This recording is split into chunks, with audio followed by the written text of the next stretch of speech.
le premier, et la raison pour laquelle j'ai pas pris le premier, c'est que nos pivots n'étaient pas bons, c'est l'Object Replacer. Donc je vais venir ouvrir cette fenêtre-là, donc c'est une fenêtre un petit peu plus grosse, et le principe de cet outil-là, c'est vous permettre de remplacer un objet par un autre ou par des autres.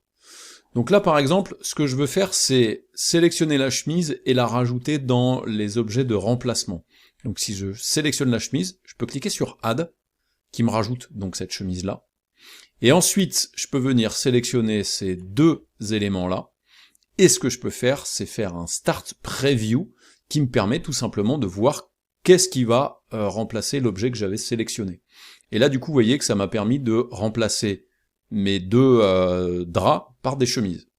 Ça, c'est plutôt cool. Et si je fais Apply, bah, ça me permet tout simplement d'avoir remplacé mes draps par des chemises. Alors après, ce que je peux faire, c'est que je peux me faire une liste différente. Donc j'ai la chemise ici qui est à 0,7. Alors je vais faire un petit CTRL Z pour revenir en fait dans voilà, la configuration d'avant. Par contre, vous remarquez qu'il ne supprime pas avec CTRL Z les objets qui ont été remplacés. Donc je vais faire la sélection de cet élément-là, et je vais lui dire de le rajouter.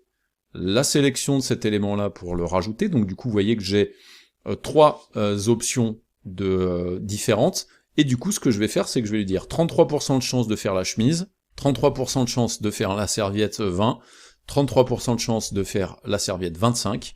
Et là maintenant, du coup, bah, quand je vais venir peut-être sur cet élément-là, donc je viens sélectionner les éléments que je veux potentiellement remplacer. Je vais sélectionner par exemple, je sais pas, une chemise ici, un élément là, un élément ici.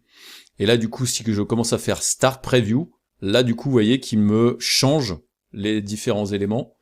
Et du coup, bah, je peux potentiellement lui dire « Ok, Apply ». Là, du coup, il m'a remplacé les trucs. Je viens faire d'autres sélections pour peut-être sélectionner d'autres éléments. Voilà. Là, du coup, je fais encore un Start Preview pour voir ce qui me remplace. Donc là, vous voyez qu'il a mis une chemise, une serviette, etc. Ce qui est plutôt cool. En règle générale, le type de clonage est en instance, mais vous pouvez faire en sorte que ce soit en copie ou en référence. Et puis dans les options du replacer que vous pouvez déplacer ici, vous pouvez lui demander en fait de modifier les calques en même temps que vous faites les modifications des objets, modifier les matériaux, modifier les rotations, modifier les échelles et les wire color. Et donc du coup ça vous permet de décider qu'est-ce qui remplace quoi en fonction des différentes options que vous avez cochées.